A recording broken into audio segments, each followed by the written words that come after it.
The company RoofMax created this proprietary formula that you can spray on an old, crusty asphalt roof and it will rejuvenate the asphalt, making it last for sometimes 10 years or more beyond its normal life. If you've ever had to replace a roof before, you can imagine that this business has been growing exponentially over the last few years.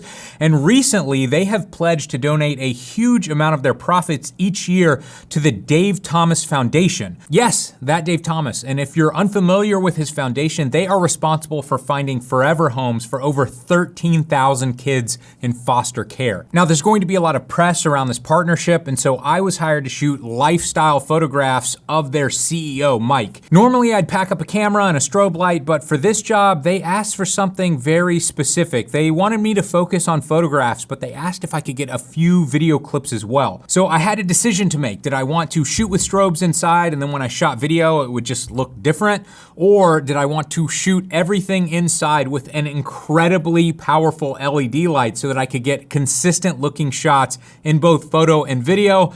That's what I decided to do. Luckily, GVM just sent me the brightest light I have ever tested before. This is the GVM Pro SD650B. This is a bicolor light that can shift from 2700 to 6800K. It's 650 watts and produces a lux of 21,600. It comes with a power pack that lets you fine tune the light. It also has different effects and scenes. It could be controlled wirelessly over an app or wired with a DMX board. I'm going to be using this light plugged in for each shot because I'm in a house, but the power pack does accept dual V-mount batteries. So if you want to use this off grid, you can. At $1,000, I can't say this is a budget light by any means, but when you compare it to other similarly spec'd lights, this light is an incredible value. It's basically less than half the price of the competitors. You're getting all of the same features, great build quality, and that insane bright light for less than half the price.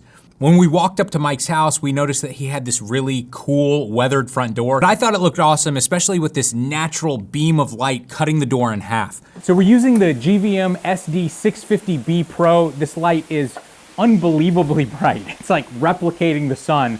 And what we can do is we can bring up the shadow on my subject to match the natural sunlight on the door and get an even exposure. Let me get you to take a little step this way and just try to stay in that shade. Yeah, perfect right there. That's good right there.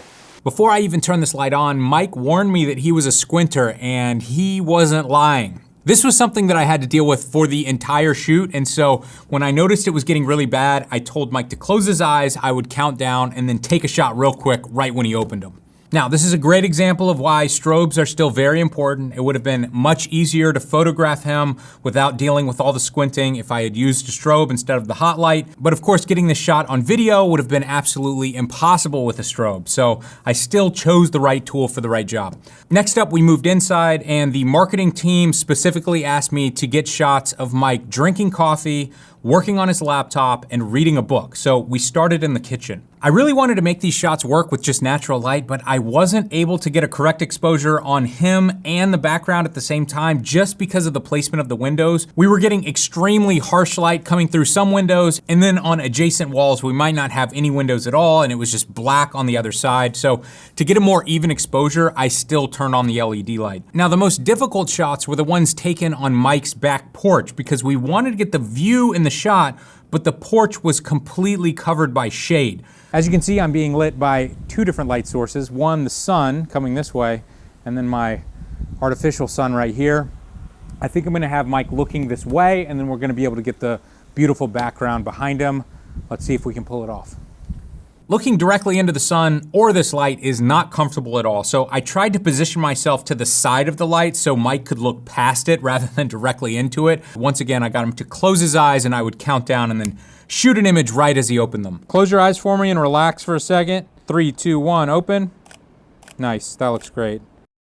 3, 2, 1. Now, one benefit to shooting with hot lights is that you might be able to get shallower depth of field with the hot lights than you are with a strobe.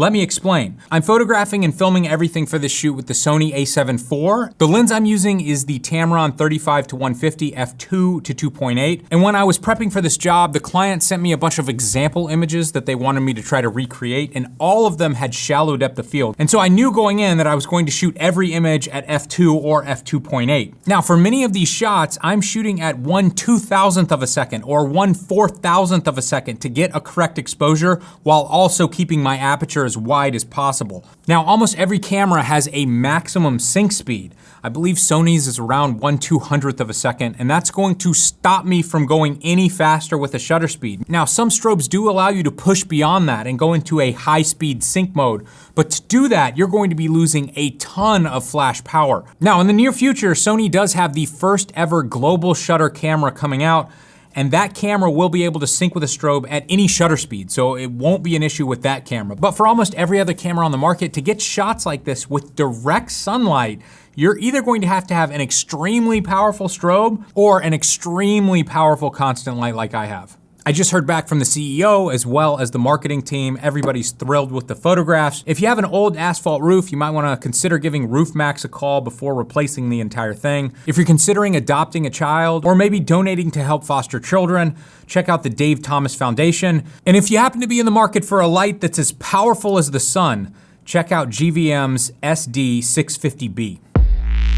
Check out this month's photo contest at fstoppers.com/contest. Our theme this month is wildlife photography. It's totally free to join. We're giving away $1,000 cash to the winner, $500 cash to second place, and a free tutorial from the F-Stoppers store for third place. Once again, you can check it out and enter totally for free at fstoppers.com/contest.